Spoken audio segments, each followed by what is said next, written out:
We are at the beginning. We are at the time we're still using Nokia. The big brick one. We didn't have the iPhone moment yet. It's great technology, it's great technology, but still extremely hyped. Startup is not about the product idea. Startup is about fundraising. So the problem becomes a market of reputation, not a market of solutions. Why has education not changed faster even after decades of digital transformation? Because it doesn't need to. It's not so much education anymore, you buy the credential. If you go there and sit for the grades and you think what's the big thing achievement you did in your 4 years, 2 years, etc. was a 4.0 grade, good luck. Good luck. Look, if your job is so simple, so repetitive, so mindless, that I can put agentic pipeline there and replace you. The problem is not the agentic pipeline, the problem is your job. When you sell a dream. People want to buy the dream. I want to have a humanoid that mop my floor. I want to sit press my clothes. I want to fold the clothes. I want to get the dishes, right? Do basic work. AI is a marketing term. AGI is another marketing term.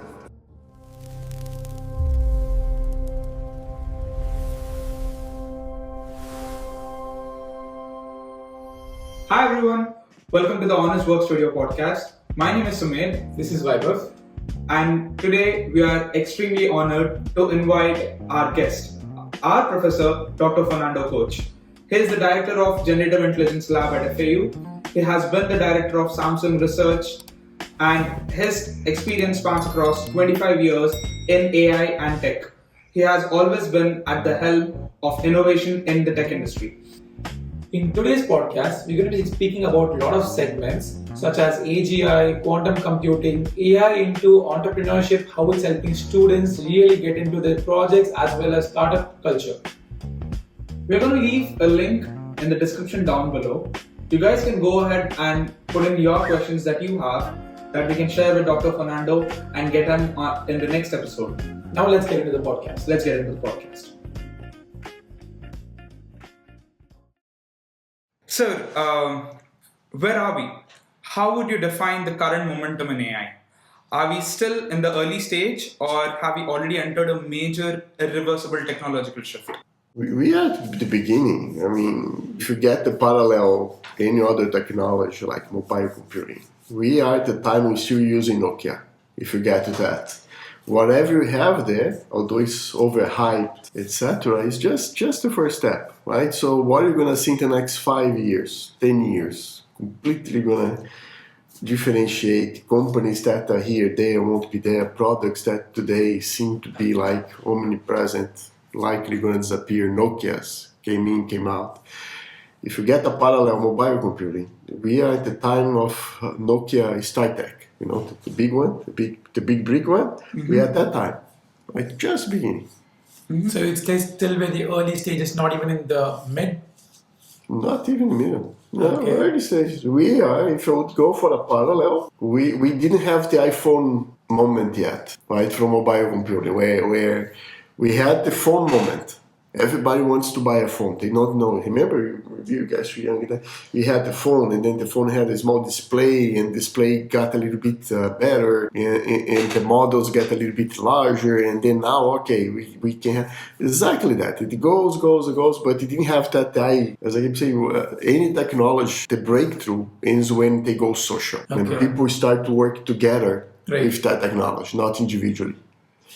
And this technology is individual technology. It's still bots. It's still one developer talking to a bot, etc. It still didn't have that moment. What made iPhone work? Correct. Right? What was not only a beautiful device or home browser, etc. That was the technology. Was the fact that everyone could build applications for iPhones. Correct. And then create a social thing, right? And then become social. Same thing with technology. It's still missing something that makes it go social. It's great technology, but still extremely hyped, right? Extremely hyped. Mm-hmm. That was a beautiful answer. Continue. You have a great understanding about how exactly the AI world is right now and all the current technologies that are being discovered every day. And then you have told us in the class about how AI is evolving really fast.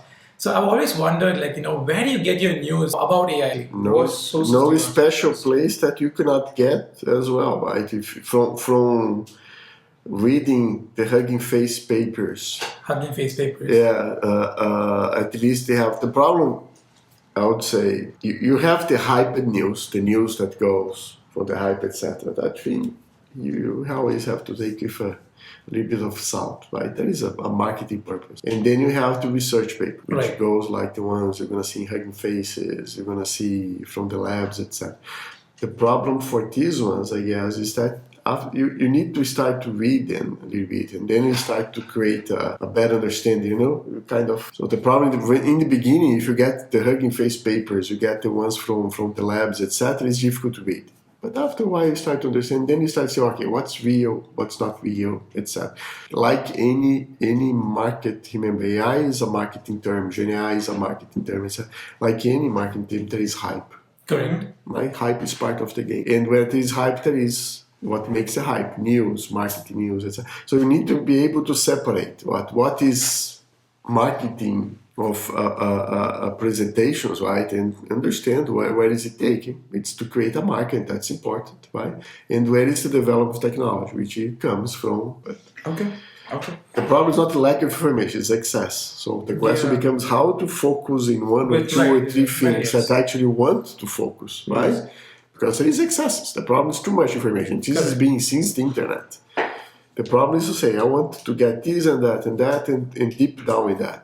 If there are 4 resources that you could share with the audience where you trust them not because they're prestigious but they have been right before, what could those 4 So one being, like said, Hugging Face The Hugging papers. Faces papers, I go for them, right? Usually what I go, difficult to name for, but usually what I go, when you actually read the paper, usually they make reference to another source. Yes. And then I go for that size. I don't use any specific. What I do, my technique, but I'm not saying that's the right technique. I have the labs I follow. So I follow Samsung because I work in Samsung. I follow Microsoft, which sometimes exaggerate. I follow the publications from OpenAI, which of course they go for OpenAI stuff. But there is some white papers I share one with you guys, etc. So I have 4 or 5 there that I follow, right? And then I get the ones I like in these 4 or 5. But I don't have Hugging Face is a good start. Okay. So let's shift a bit now. Since we have already started the conversation with businesses, let's see how AI is impacting real decisions in businesses. My first question is going to be, what are the hidden costs of scaling with AI? Is it infrastructure, cloud usage, data security, or human oversight? Companies talk about savings, but what are they not talking about? They're talking about savings, but you see, they don't. Everyone has this fear of being left out, etc. If I don't use it, I'm losing something. I don't. But if you're actually going to talk to these, especially small companies, right, and say, okay, why are we using it? Where are you using it? They say, look, I have no idea how to use it. So I don't see the problem as a problem of resources, costs. Doesn't matter how much it costs. If it saves you 10 times more than what it costs, doesn't matter, right? So the problem is business model. Right. So if it costs 1, but that 1 let you save 10, right? Then becomes, okay, how to use it becomes the question. Where are going to use this thing that actually help me to reduce costs? To increase costs is easy. Buy a new server, buy a new software, and have it there, and have something. That's easy, right? To create more costs. To actually say, no, I do that, and I'm reducing here. Right? In business, you have 3 ways to prove a point, to create a business model. Either reduce cost. You accelerate new service. You can launch new service faster without the cost and the time. Or at the same services you have, you can provide the same service or better with lower. So you improve the margin for what you have already. Depends on the business, right? The majority of times, when they saving costs means firing people, at least not hiring people. 70% of costs everywhere is people, right? So if I can use the technology to reduce my workforce or not hire workforce, usually that's a way to prove saving costs. Of course, the other ones is how to accelerate, I don't see the problem of cost scalability as a technical research problem, right? You can have a Codex running at $20 per month. I mean, you can do a lot of that, depending on what you're doing, right? A small pipeline, etc. You can do that. The problem is usability. people don't know, okay, what actually can I do that not only one shots I can actually do and actually has a business impact that's actually significant. I think I totally relate with that. Right. Yeah, because one of the major things is there is too much noise and there is too many things going on and we don't know where to focus on. So I totally agree with that, sir. The next question. So going with that, like continuing, so companies are right now in the AI age are figuring out, is cost efficiency a better way to produce products to the customers, or are they supposed to focus more on the speed and production quality? So which one do you think that most companies, especially the startups, are focusing right now with the current AI time? They are trying to find the golden goose, right, to make the startup. So like It became true. So I read a news yesterday. The Apple Store is the utilization increased by 80% because people using codecs, etc. to create apps, right? And it sounds clear that out of these new apps, great majority are just because it's easy to do, there is no cost, you're going to dump something there, etc. In the market, some are going to use, majority won't use, and that's it. Startups are becoming a lot like that, right? So the question becomes, in a startup, it is not about the product idea. This is not a startup, right? This is trying idea. Startup is about fundraising. So how to create the engine of create a market and prove there is a go-to-market, there is a product, there is some MVP, then you prove you go-to-market, and then you say, look, now I can go to market. I need some kind of investment to make it move, right? That's the problem with startup, how to make it work. Does AI accelerate the process? Of course it does, right? It's automation. Right. Of course it does, right? It's going to make you create the MVP. I mean, one of the big problems in startup before, technology startups, was to create MVP. Right. That's not a problem. It's exactly that's what's true. Right? People are doing MVP way faster because you get codecs, website or MVP. You just ask to generate the thing, right? Once you codecs or cloud code. Once you know how to use a little bit. What was taking a long time? What was the cost factor? Which was, I need the skills, I need a programmer, I need a guy that build a full stack sheet, etc. Now became automated. So of course it will accelerate. Does it mean it will be more successful? Maybe not. Depends on the market. Probably not, because again, relating to my area, which was mobile computing, building a mobile app first was impossible. You need to build C app, right? And then you need to go. And then they create some Java at the time things. You could configure a little bit to get one, right? The problem is you could not distribute. Right? You could create the app, but to install you have to go. And then Apple create the Apple Store, which was amazing. You could create the app, you put there, and suddenly becomes visible. Of course, that thing that exploded Apple in the Apple phone, etc. The time to create the market times went from months to 1 month, 2 months. Now it went from 1 month, 2 months to hours. Hours. If you know how to use. Hours, yeah. If you know how to use, hours. What it means? It means you're going to have thousands of applications not being used. Yeah. In the initial part, when you talked about Apple like being a little bit more cost efficient these days, I think at least from the past 5 years, we can see that Apple is focusing more on tweaking a small changes in the products rather than entirely changing it for cost optimization.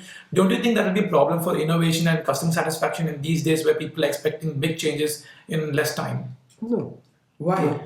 Why do you think that? Because first check Apple. They sell very well, right? People, there is this thing that people need change, etc. Let's say if Apple, for example, would come with a radical new phone. Does it mean everybody would change the phone to the radical new phone? No, right? Actually, if you get the dynamics of the market, if you're going to relate AI, etc. for Apple, it's more like a market of refinancing a phone. It's more a financial market than a technology market. Right? Majority of people that already has the Apple and they pay $20 and there is a new version, it's going to expire and say, okay, I pay more, $20, keep paying. Right? Majority of people do that, to 20, 30, whatever is that. So it's a financial market than a technology that actually sustains. But let's go for a big improvement. Would Apple need a big device to disrupt the market, etc.? No. Right? Because it's that. Now let's go for another way to see this question. What Samsung has to do to take Apple's market, would Samsung be able to come up with a device that's so revolutionary that say, look, let me dump my iPhone, dump this bill, and I'm suddenly going to change to Samsung? Sounds unlikely. Sounds unlikely, yes. Sounds unlikely. Doesn't matter what it is, right? If it's AI on a phone, etc. For two reasons. First, because it's loyalty, brand loyalty, right? People are going to be worried on that. And second, because if that happens, Apple just going to, likely they have it. Right. Right? And I do see like they keep copying each other every single year. Like when one introduces titanium, the other one adapts to it, and then they might go on the same page. Look, I had the opportunity to visit Samsung. It's called Samsung Advanced Institute of Technology. In the time I spent in Korea, etc. The technology they had, that was 10 years ago, is ahead of the technology we had today in terms of conversation, in which year was this? etc. 2016. 2016. Right? It's ahead of what we have today, 3D technology, 3D cameras, 3D holographic conversation, etc. Some things were not, like LLMs, of course, it's ahead. But if you follow these labs, you see it's way ahead what we have today. There is no reason to try to drop, no, let me drop the whole set of experimental technology to create a new market. No, people don't want that. People want small changes, slowly adaptive. They don't even use the small change. We don't even use everything a phone has. Absolutely. Right? But then Apple and Samsung and Google and all these are big companies that have been on the market probably for the last 20 years. I want to focus more on startup companies. I want to focus more on the things that are just coming up. One of the questions that we really had when we were trying to put up our own startup, which we really had, was what actually gives an AI startup the power to say no to an acquisition offer from Google or Microsoft and still compete in the market? Make sure that they are getting to the top big five. A very crazy guy, because look... and what would that guy look like? Great majority of people would say, look, let me take the money. A question before that. What I perceive would be necessary for a startup to work is not the idea of the product, right? It's the market. And the market and the capacity to fundraise. Mm-hmm. So if you get a startup, doesn't matter the idea. You see this startup with this girl from OpenAI, Mira Murati. They start up with Lia Kun, etc. They get billions of dollars. Do you think what? Because they have a great idea, great product? No, they get that money just because they have good names there. They have a way to do the fundraising. Nice, of course, it's expected they're going to come with amazing stuff. So for a startup, you need to create these strategies of how, it's not the idea, it's not the product. Anyone can do that. I keep saying that. Anyone can do now. Right? What was the limitation? Which was, let me put the MVP together. We could have been a differentiation for you guys 2-3 years ago. It's not there anymore. Right. Anyone can actually get a codex and put something together. And until a certain point, they can make it work. What is the problem at the connections, right, to the root? That's AI, etc. cannot do, right? Have a good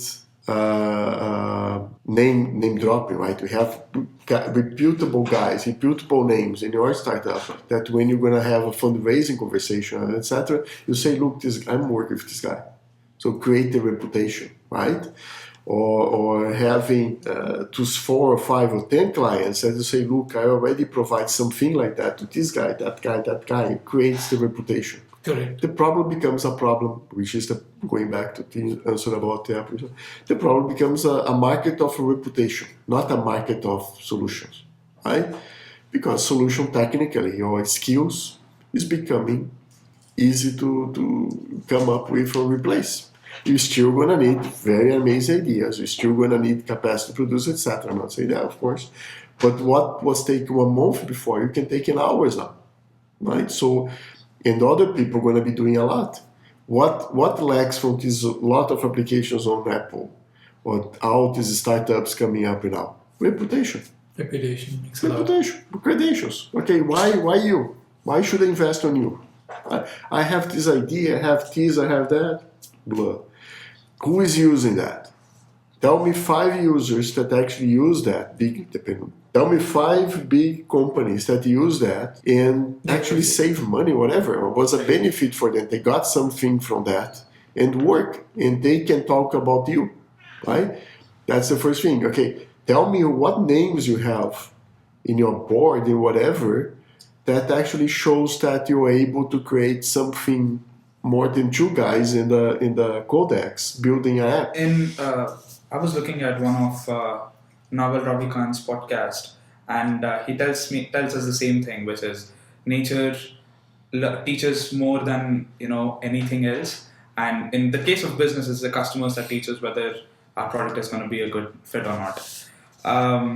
So sometimes what ends up happening is, there are clients that sometimes that come up to few different startups and ask to add AI into their projects, even when the project really does not need AI.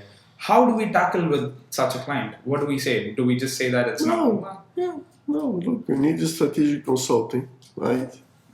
To just first analyze. So this happens a lot, right? So as you can imagine, I get a lot of requests, etc. Can you come up with something? Can you usually they come like free consulting kind of requests, right? Can you do this and build this thing for me for free? And then they come another bullshit that happens a lot. It's the so-called sweat equity. Can you do that? And then you get some shares from that. It's I get it. Imagine, right, how many I get. So the first question I say, look, are you serious about what you want to build? How much you're going to invest, right? I do that. Are you serious? Are you putting what, 100K, 200K, 300, what? No, you do it. And if it works, I come with the idea, you come with the work. I mean, the moment I do it for free, I'm actually investing from my money, right? Yes. Because two things. First is a consulting time, I'm not selling to somebody else. Correct. And second, I'm putting my money there. So it's a stupid request, right?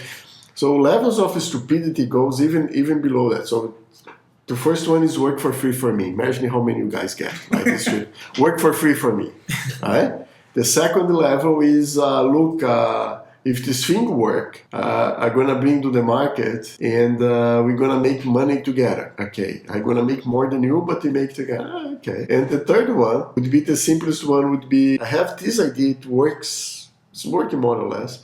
But I think if I put an AI in it, it's gonna suddenly make it work magically. I think they use it for like marketing term as an AI, like in the business. For example, a friend of mine works. So he told me that Middle East customers usually are like more into the AI buzz, and they want to use AI as a marketing brand for the customers and try just pushing in things like chatbots. They just want AI in chatbots. And my friend is like, what do I even put in that? But look, not going for specific places, etc. Right? Well, first, AI is a marketing term. It doesn't exist as a technology. I mean, there is no, this is AI, this is not AI. I mean, the whole is so gray area that you can brand anything AI, anything that makes a decision, you just call it AI, that's it. So there is nothing that say AI is a model, AI is a data science, AI is an analytic model, AI is a marketing term. You drop AI, etc. Today was driving here, so AI, power, urology, whatever, right? So they just dropped the marketing term that looks like what? In the past, the term was smart. It's a smart thing, was an intelligent thing. Today is AI power. Like in 2 or 3 years, going to be something different. And there's some cultures, which doesn't matter, it's beautiful anyway. They are more based on appearance, etc. Right? The way you dress, the gold you have, the watch you wear. So we don't have a watch, right? And stuff like that. And of course, these would say, look, what is the trendy thing today? AI? The market, everybody's talking AI. I'm going to drop AI. So we can just say like it's a marketing strategy. Yeah, but look, if you know that's, if they are buying gold, you should be selling gold. Correct. If they are buying silver, you should be selling silver. If they start to buy AI, you sell AI. You sell AI. AI, but there is going for the sales part, right? There is different levels of sales. Sales where you sell whatever he wants to buy, you get the money, everybody's happy. There is sales where, okay, I sell this thing to you, and there is a mid-long-term strategy behind for me, right? So I create this business for you, we're going to be there, and if it works, it's going to be a long strategy. You have this kind of sales that we regret we have done it, right? Because it's just like waste of time for everybody. So the thing is about being smart and sell what they want to buy. Of course, they want to buy AI thing, you sell it, why not? Connecting it back to, the market tells it all. So, yeah, I hope it makes sense now. It does make sense to me how the market helps out different startups. It's always like it is. So, stepping away from business for a moment, you worked as the director of research at Samsung, connected to education and digital platforms. You have spent years watching institutions try to transform. And yet most classrooms today look the same. So Shit isn't. Yeah. why has education not changed faster even after decades of digital transformation? This is the answer, because it doesn't need to. Okay. So Right? like- Because the students take it, parents pay for it. What you actually buying is not so much education anymore. You buy the credential. Agree? I'm not buying the education. I mean, what can I, if I actually would, for example, my classes, I would be serious about the education process. I would say, look, you should be research about that. Go talking to ChatGPT for the basics about this topic, and then let's have a conversation. What ChatGPT can help you, right? And then have a good more essay base. Correct. Right? But then if you do that, students don't want that. Some students just want to sit there, whatever, give me the assignment, get the grade, and I get out of here, which I get it. Right? So we do that. Professors don't want that, because if you start to change too much, I have all this Little material extra work. prepared. Look me, I have all the material prepared. Just go there and drop. So, but I have a question. Like, you did try to change the system, like by digitalizing the platforms, trying to give students tablets and try to learn more interactively, right? So, what do you see? Like, what happened for that? That Do experiment. you see the tablets being used on Now, schools today? But with the intent of AI, with the start of AI, maybe in the next 50 years, will the classroom change? Look, 30 years ago, 40 years ago, that's a good question, we're going to get to that. 40 years ago, when computers came about, everybody say, wow, the next generation of universities, Correct. schools, etc. are going to be computer-based, you're going to have computer everywhere, etc. That's been for 40 years. As you say, So, it's to an exactly extent, we the are same. using computers in our day-to-day But not classes. inside the class, right? They use for another thing, not for the education process. Because if I would use for the education process, first thing, the classes could be way shorter. Agree? Right. I could make a class that would just go there. Okay, this is the core topic. This is what you should learn. Go to your AI, etc., ChatGPT, etc. And then when you come back, let's just discuss what's the student question. To do the so-called flip education center is way better. If first I'll teach how you should research, etc., how you use AI for that, and then use, because I do that. When I need to Yes, learn you a do. topic, I go there and use AI and I do in classroom as well, right? Yes. I say you have to use AI because if you use it behind. But then AI being the solution. What I see, and actually I was talking to a friend of mine working there, AI in education today is way more the problem than solution. They try Right. to make how we have this technology is not there. Correct. Why, right? Why I'm still doing PowerPoint? Why I'm still doing lecture? Why actually need the thing? So understand education is not, it transforms a lot from transfer of knowledge, which is not the case anymore, right? You can get way more updated knowledge from, well, it doesn't need even to be ChatGPT, from AI, from the internet, right? Then I could provide you that. It becomes way more guidance on what knowledge should be acquired and some credential, right? Say, look, you got to this point, etc. See, my classes, I try to do project-based because I think to do task-based is a waste of time. It's not that efficient, like I said. Yeah. Do it, I mean, In my first semester in your class, I felt like the project-based part of it, in every single class, you giving us tasks, and we, trying to experiment the particular topic taught in the class was way more effective than me like going back home and just doing my work and learning from it. and that's the idea. At least you give the guidance. Good students like you, when I get the guidance, I'm going to say, look, that's something that I should understand this, and I doesn't understand the whole thing. But this gives me a new concept, Correct. which is part of education. In the past, maybe, because difficult to access material, maybe even before my time, the education there is how I bring the material together so we have access. Right? Once the internet came about with Google, it's already what you should be searching and how you should read it. Right.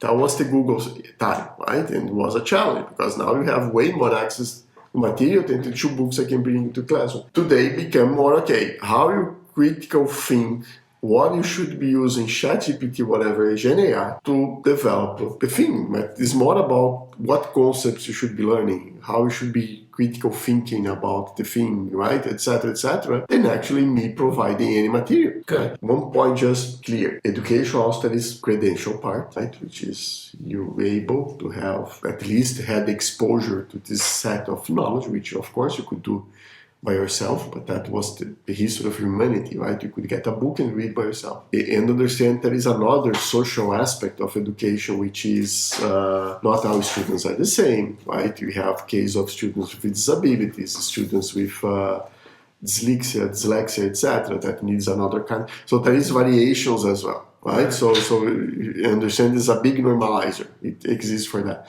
But should like this sort of think, now we have this, we're gonna have to recreate the classroom because look, if you recreate the classroom every time we have a new technology, right? We had Google, we had mobile, we had tablets, but we then have isn't that how ChatGPT. offices are actually updating? Like in the workspace, right? We do see the new technology being adapted every single year, and they change the way they're working. Like for example, now they're changing the way they're going to store the data and how they're going to access it and give a new product to the customer. So why not in the learning platforms? Why not in the classrooms? They change every year.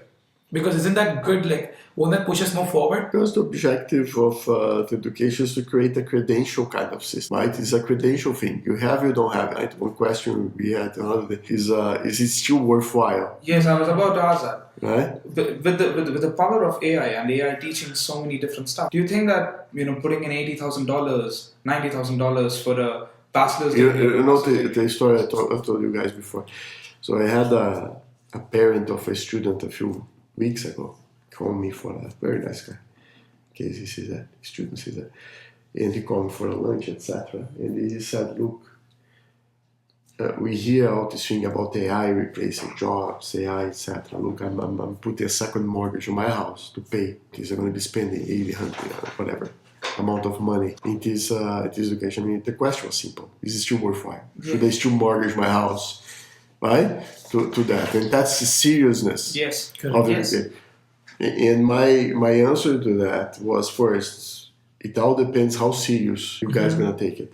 I hope your kid, which is a good kid, I know the case is, take it serious, right? See the sacrifice the parents are doing. I know you guys doing, right? To be here and to take education of the expectation of what's going to happen next. Because education per se, especially higher education, it's as effective as what you're going to be doing next. It's not for the classroom. This is how I always say, right? It doesn't matter grades, etc. What matters is what comes next, right? You get a job, you become employable, you build a startup, you join an NGO, you're going to work in an office. Doesn't matter. Whatever it make you happy.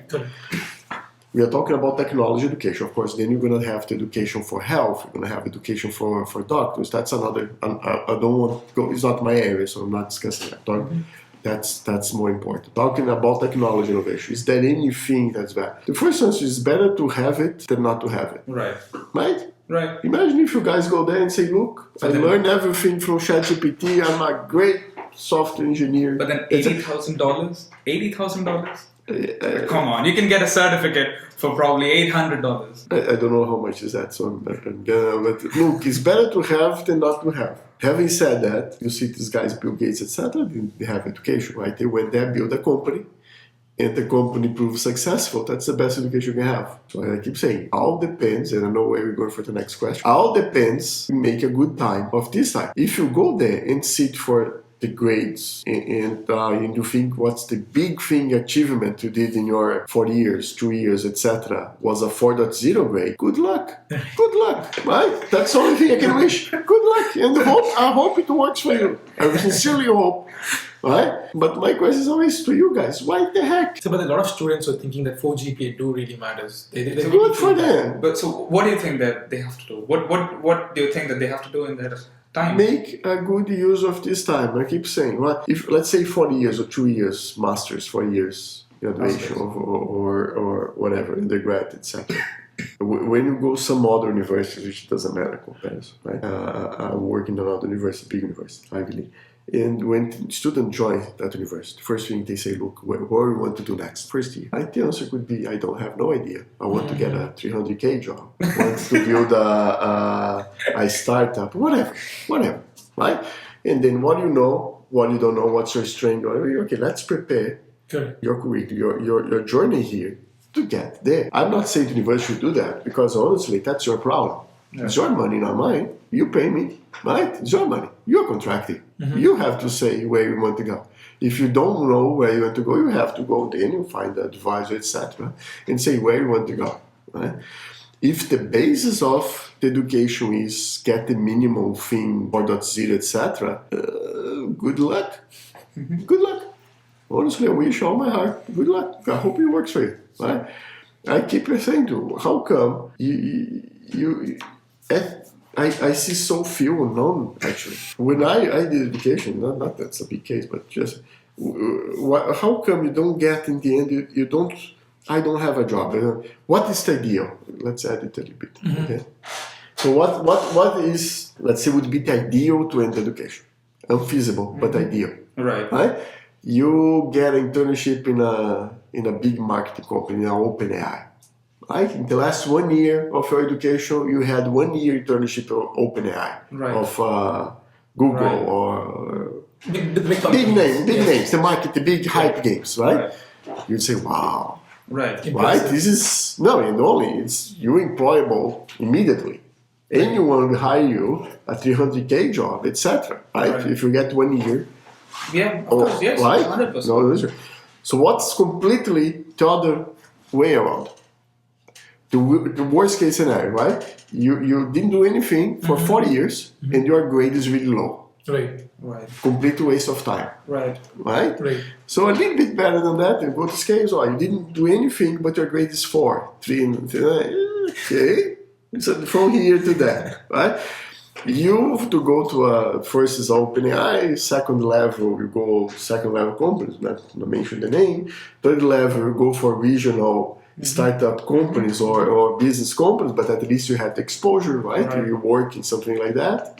Another thing that's not comparable, etc. I keep saying, look, why if you cannot find that, why don't you guys have startups? You form startups between you and your colleagues that likely is going to fail, but doesn't matter.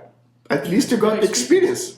You got the exposure. More important, the experience, the exposure. Look, you understand that's about create a model. It's about create a product. It's about going to market. It's about how you're gonna get work, money, fundraising, etc. You understood that scenario, which gonna be amazingly valuable for you. Unless you want to be an employee, a low level, secretary level kind of employee, it's amazingly valuable, right? Because you need to know how to bring money, how to sell, how to position, how to do leadership, how to do etc. Use this time wisely. Use this time to build this knowledge in parallel to the technology. I'm going to say, no, it's not for everyone. It's not for everyone if it's your thing. If it's not your thing, try to connect with people, right? Other colleagues that actually stay your thing. Because in the scale, I would say that's the scale, that's the ideal. That's unachievable likely, but that's the ideal world, right? And this is the worst case scenario. Where you want to position yourself in between is up to you. Nobody knows. It's not my job. That's your job. My job is to provide the idea. Correct. I do agree with the point of gaining a lot of experience while you're starting up something, for sure, because that's how both of us have learned how to even have these kinds of conversations. To be honest. So from that particular answer from Dr. Fernando Koch, I think we can say that students right now who are studying in your undergraduate or graduate can make use of the time to either get an internship from the big companies. If not, you can still have a startup company with a few friends of yours. Put it up, fails or passes, that doesn't matter really, because like you said, the exposure, the experience that you get from it is really valuable. So moving on to the next question. Moving on from academia to research, which also kind of comes under academia, but we want to make it more generalizing for the audience. So some people argue that physics has hit a wall, that the low-hanging fruit of fundamental discovery is gone. Do you think AI and quantum computing can help scientists find new physics, new materials, new theories that are genuinely beyond current human intuition? Look, if I would discuss another field that's not my field, likely I'm gonna say bullshit. Right? Likely gonna be saying bullshit. My view, honest view, is that I think physics, etc., is more fundamental areas. They soon gonna create a new ways of instrumentation, new ways of view, new ways to revise. There's so much now. Get along. Must have a universe of things to discover, etc. Right? New ways to manipulate. Because what's physics? Is understanding and manipulate nature. Right? We don't do nature for nothing. Not for the basics. Right? We still have basic stuff that we do mechanically that we could use. So I believe there is vast amount. Maybe some, and even likely the fundamental things might be wrong, and so they're going to. So no. It's not something that they can actually go for that. But let's go for the AI thing. Will that AI help with new ideas? No question. Right? No question. New instrumentations like quantum computing gonna help you to explore new points of view? No question. Should it be, even in the lab, etc., considering how to integrate AI to quantum computing?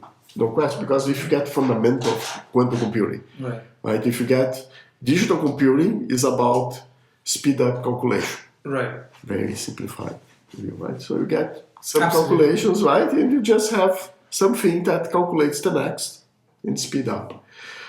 And if you get like generative AI, which breaks from that, so we have to retrieval models and have generative AI that breaks from that, you are not, it's another way to see computing, right? You have these digital views, which just go next, and you have the generalization, generics, right? The digital is the parameters, you have the parametric way, right? And the non-parametric way you can explore new ideas. So it's this balance between generic and rigid, let's put it like that. Right. Generative AI brings you a lot to generic. There's a lot of generalization, right? Generic of the generic. It's two levels, generic of the generic. So it makes you to explore generic ideas, generic concepts, generic things. It makes the computation to be more generic, right?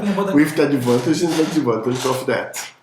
Quantum computing go to another level, which is not only generic, but probabilistic in another level. It's more about probabilities. Find the minimum energy in systems, find the minimum for Hamiltonian thing, etc., etc. It's a probabilistic scale, right? The integration of the two brings amazing amount of potential, right? Because unthinkable today. People should be exploring that. Okay, what if I have this way to make it very generic and plus very probabilistic? What can I do that? Oh, it's a new area, completely new area. Explore. That's the good research projects. That's the good PhDs. Right? That's the thing. I think that thing one step ahead. So one thing about research projects, etc., that I've been noticing is that they try to think behind. But could I use that thing for that or other thing? That's thing, right? Backwards. Could I use this for that? That's not even a PhD, that's a master's. And real exploratory kind of stuff, blue sky would say, could I connect this concept with another concept and see where it goes? Right. There is a plethora of things coming. So no worries. Talking about the part where you said, like, since our audience know what AI exactly is, and so a lot of our conversations, I just like to, I'd like you to tell the audience what exactly is quantum computing and how is it so different from the regular computing that we have or supercomputers that we have? What's that high-level benchmark that quantum computing has created? AI, quantum computer, etc., those are marketing terms. Okay. Marketing terms are on purpose generalizable. The idea is I use these, different people going to have different views of this view. Right? The marketing term of the time is AI. A guy that works in regulation going to say AI is a problem of AI ethics, etc., etc. Quantum computer going to be the same. A physics, quantum computer, the trend now is to be the physics. Going to say it's qubits, it's the quantum logic, etc., etc., etc. This is like in the past in computing talk about Boolean logic. Okay, blah blah.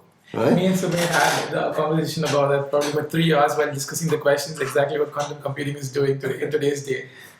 So, but let me complete that. So then you go for that. Another way, completely extreme generalization, not right to think is, look, we need to have probabilistic process to be able to find probabilities. When you find probabilities, when you don't have enough data points, but you still need to decide, right? That's probability. If I have enough data points, my decision is more based on data. If there is a probability, a generalization in between, the prediction gets accurate. Yeah, because I could form a curve, structure, and likely to predict right. That's a generalization in AI in generative AI terms. You have a space, like a context space. You have a lot of data points. You form it. You still have generalization that go beyond the context, inside the context. You don't is well formed, right? It's based on billions and billions of documents. You have another kind of problems where you don't have that much data, but you still need Right. to do probability. Right. Something with DNA and stuff. Correct. DNA, cryptography, Right. Exactly. Material exploration, genetics, stuff like that. Meaning you don't have that amount of data, that huge amount, but you still need The computing. probabilistic computing. Probabilistic. It's way more probabilistic, right? So the way how you're gonna find this is based on a curve, a wave curve, etc. And then you're gonna explore different spaces, etc., etc. It's more probabilistic. Quantum fits there, right? So in areas where you still have a huge space to explore, but you don't have enough data. You need probabilistic computing. How it works, entanglement, qubits, those are techniques. Those are talk like Boolean. It's important to know. Yeah, it's important. Would that change your life? I don't know. Like, doesn't understanding how a computing works in terms of Boolean network, Boolean logic, microchips, and transistors, etc., change your life? Absolutely not. It's nice to know, of course, but Jumping from one marketing term to another, let's talk about AGI for a while. I want to start here basically. What is the actual missing step between today's AI and true AGI? Like what Sumit said, like how the gap between the AI and AGI, I'd like to also ask you that Anthropic has introduced MCP, the Model Context Protocol, and has pushed AI to the maximum limits of it right now with the current age, and pushing us closer to ASI is what they ask us. So what do you think that from that point till AGI, what is the exact change that you might think that be appearing in the future? as you guys frame, AGI is another marketing term, right? It's a good sell. When you sell a dream. People want to buy the dream. The dream of have AGI, automated generative intelligence, is something you want. What do you want today? In technology today, you want to have AI that solves all my problems. I don't need to do anything; it learns by itself. I want to have a humanoid that mops my floor, right? That's a dream, right? And soon as it has, It is a dream, right? yes, And it costs like $5,000, $6,000. I buy one. yes, The only reason I didn't buy a humanoid because what I see there, if it's real and it's really useful, it doesn't need to jump. All this choreography bullshit. It just has to do work. But I want to see press my clothes. I want it folding clothes. I want to get the dishes, right? Absolutely. Do basic work, house job. Make our lives easier. Make my life easier. Beautiful. Imagine a life. I wake up in the morning. Breakfast is ready for the kids. Simple as that. Simple as that. Every morning I wake up. I have to go to the dishwasher, open, get everything in the dishwasher, put it in. That's simple stuff. It doesn't need to jump, right? AGI is the same process. It doesn't need to be intelligent. It needs to fix my problem. Correct. But you need to create a marketing term. What I have to say, AGI is simple. If there is AGI coming, definitely there is in the next 10 again. I believe we are in the Nokia, right? We are in the StarTech. Same thing for mobile computing. It's not this one. Right? It's not this one. Likely there will be a new generation of more social AIs, etc., able to adapt. Definitely, the word is adaptativeness, right? Able to do APIs, pipelines more adaptive, etc., etc. That are going to come. But look, understand, this is a market of hype. So we have to have this marketing team. And then you do books, and then you do etc., etc. And people, of course, it is starting because it's beautiful. We didn't have this before. So, in our next segment, so we have spoken up until now about the different marketing terms that are currently being used for creating products and selling them. But let's talk a bit more realistically. Let's go into what we call as the worker problem. So there was an article released by OpenAI wherein they were talking about if AI becomes, as he was saying, ASI or AGI and is actually helping out and making policies in the government, what could that look like? So I have a question for you. So most of the workers right now in different companies do see a huge productivity increase while using AI, but they don't believe it. Why does this gap exist? Why do they feel like that? First, I need to see the impact, right? I need to see it actually is real.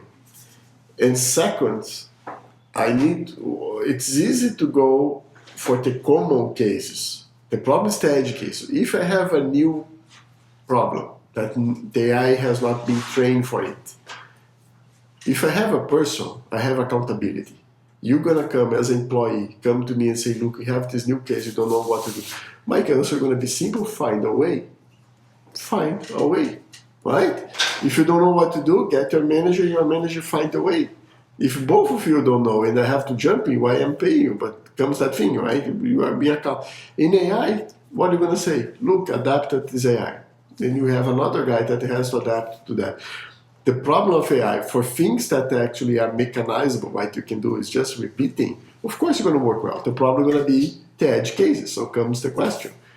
How are you going to believe something you cannot prove for the edges? We are going back to the workers and people in general. If AI eventually does the heavy lifting, the research, the drafting, the analysis, what happens to the motivation, the internal drive for the people to master those things? Will that be a factor of mental depression if there is no motivation for doing things like this?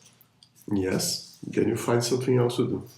And what could that be? Because everything is being automated by AI. Yeah, look, if your job is so simple, so repetitive, so mindless, that I can put agentic pipeline there and replace you, the problem is not the agentic pipeline, the problem is your job and you actually. So then the natural question is, what could the future jobs look like or something like that? That's the good question. What's the future of work? What's the next jobs? We're Correct. more creative, right? As we said before. Experience is not... the careers usually evolve. Being technical, have the experience, have the way to connect with other people and demonstrate your experience, and then to leadership. Usually would go something like that. Being technical is not this is for technology jobs. I'm not talking about medical doctors, etc. That's another the more important jobs, right? Being technical is at least changing the way how technical is. Mm-hmm. Right? Being technical is not you being able to use AI to do that. Right? If your job, if you're preparing to be a Python programmer, yes, you do have a problem. The problem is not AI. The problem is you. Have a choice. Right? Never gonna replace experience. Never gonna replace exposure. Never gonna replace communication, etc. So could you tell us some jobs titles that are currently updated? Not like Full stack programmer. Okay. Right?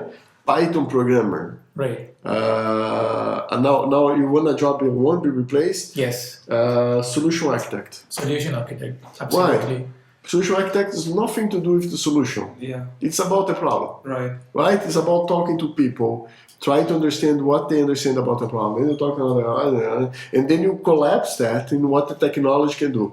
So a solution architect is actually a problem architect. AI can help a lot, but it doesn't replace it. Them, It's more a diplomatic part of it, etc. Sales. Right? AI can help sales a lot. Yeah, okay. Create the leads. Look, no one in their health mind, a leader from a large company, gonna buy directly from AI. Because the moment I buy, I'm not buying the product. I'm buying the relationship. Mm-hmm. I'm buying accountability. That's the startups as well. I'm buying accountability. This thing doesn't work. You are here. I want you here to make it work. I want to trust you can make it. I want someone accountable. You buy AI. Don't buy AI. How you get accountability? Things that are human thing. But if, of course, full stack programmer, the guy could work overnight by himself at home and develop. This guy is because that's exactly what we need to automate. We don't want that. We don't want to hire these people. And then that's another question. Get a leader in a business.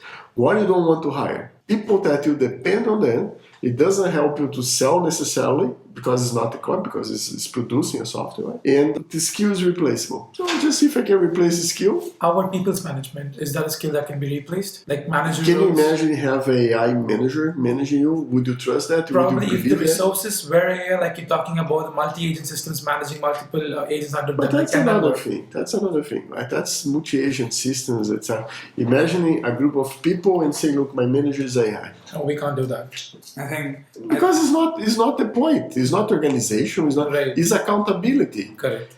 Because a manager, there is a manager, another layer on top of him. As a director, likely has what the director wants.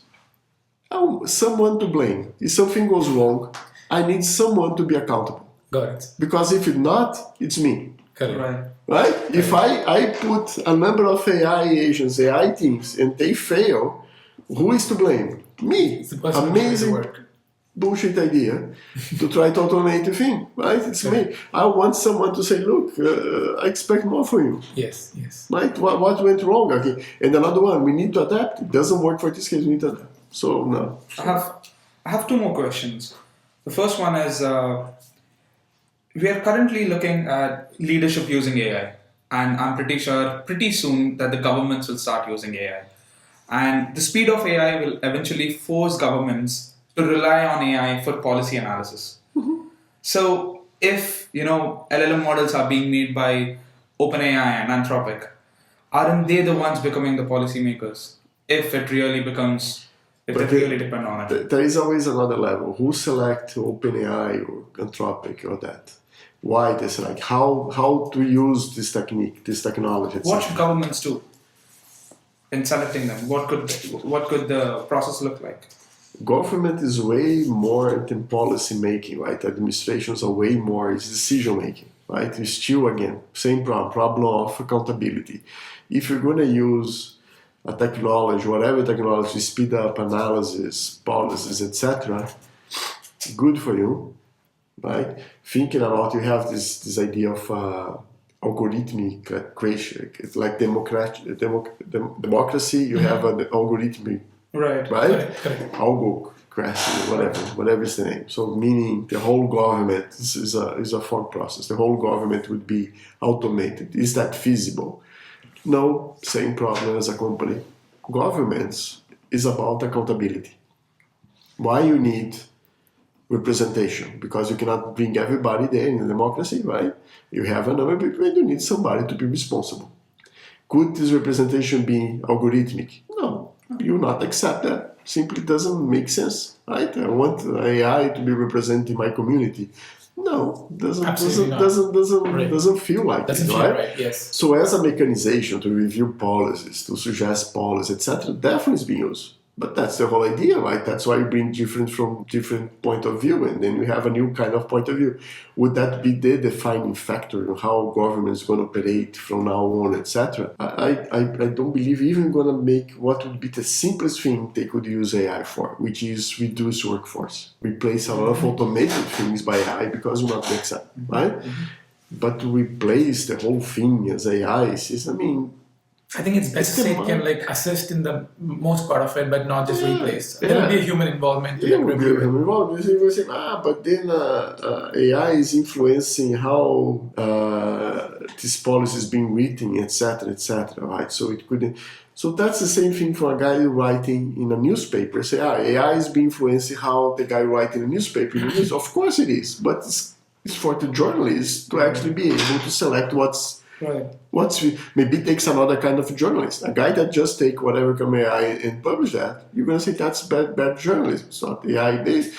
Same thing, right? But not completely replace. So, again, it is AI. It is a marketing term that people are overhype, and there is this fear everything going to be replaced. People are going to kill everybody, etc. Exaggeration. So responsibility and accountability are the two major factors that are going to be real in the world for the next few years. That's where actually you want from a system, right? So it's not the method that matters. It's not the technology. It's the results. It's the extremes. As I said, we get inputs and the outputs. Whatever happens in the middle, if it's well controlled, if it's managed in a way and it's accountable, etc., that's okay, right? It's part of that. It is a tool. Let's put it clear. It is a tool. If you use a tool for a good purpose, to expedite the process, to generate new policies, to reduce the workforce, it's a good idea. Mm-hmm. Never going to replace. Try to think, let's put AI-based government, to think you're reading books and reading in movies. That's exactly why they make the movies. It's extreme case to just show how it cannot be, right? But people won't accept it. It's just not acceptable.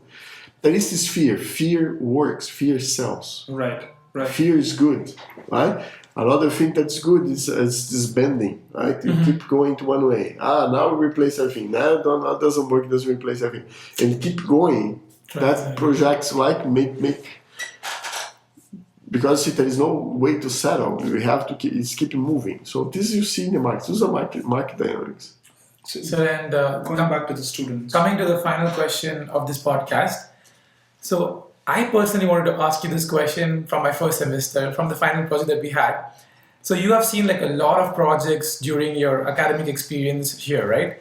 So what would be some student projects that would genuinely make you stop and say, yeah, now he gets it. So what would be some projects like that? Could you give some examples or maybe some domains that you can say that these domains can be something that the students can Yeah. It's not the complicated ones. Mm-hmm. Actually, the ones that I say, look, this is a good one. It's the ones that actually get a real problem, talk to someone, and create a simple solution. In the big scope of the projects, final projects, etc., one thing that always a surprise is how come they become so complicated. I think that's is still connected with the idea that a dissertation has to have 120 pages, a PhD has to have 180 pages. That's bullshit because you just get generated pages, etc. Is to be able, is the projects that have good exposure. Good exposure. Right? The guy who went to create a project and say, wow, that's a nice one. The guy who went to walk into the College of Medicine, walk into the College of, business, or if business is less the case, but child welfare, or things that have real problems, not made up problems, real. Right. And look, I create 2 bots for these guys, not being and fix these three simple problems, right? Not big pipelines, big thing. I created. I say, well, that's interesting, right? Because actually fixing a problem and create all this exposure, how he got the problem, how he designed, how they got only the simple thing fixes, etc., etc. It doesn't need to be complicated, right? It needs to be useful. I always use this word in my projects, useful project, but I don't get it. Right? Usually the students stay in university, which the advantage you have is to have all the exposure of the university environment, all the minds, etc. They cannot create a relationship, a conversation to a guy in School of Medicine and say, okay, do you have anything I could build a bot, I could build a pipeline, etc., and fix your problem for you? Because that would be amazing. Because imagine if all the final projects start to fix real demand, they try to create a solution for a problem that does exist, then they try to fake the problem. That complicates it. Or worse thing that, they have a problem that they think is really, really important. GitHub problem. And they create a solution for their problem, which nobody cares. Nobody cares. Right? It's their problem. But they think it's because my problem. Right? Find better, answer your questions, good question, in a better way. The way to impress, find good problems. So don't try to create complicated solutions. Find good problems. So basically, get out of the class, talk with people, get the problem, and solve it. If I could, I keep saying, the classes should be way shorter now. The classes, a good way of rethinking the thing would be, look, let's get real problems. Go talk to people, find real problems, and then I'm gonna tell you what you should learn. Use ChatGPT, whatever, to learn. Come back with what you could not learn from ChatGPT, and let's explore together, because likely I don't know as well. Right? and give directions. That would be a way better way to go. But fine, with problems. Right. Thank you so much for joining us today for this Thank podcast. Thank you very much. I hope it works. I hope it works. It's good. Thank you. Sure. Thank you so much, sir. Thank you so much. So this is Honest Work Studio Podcast. Thank you so much.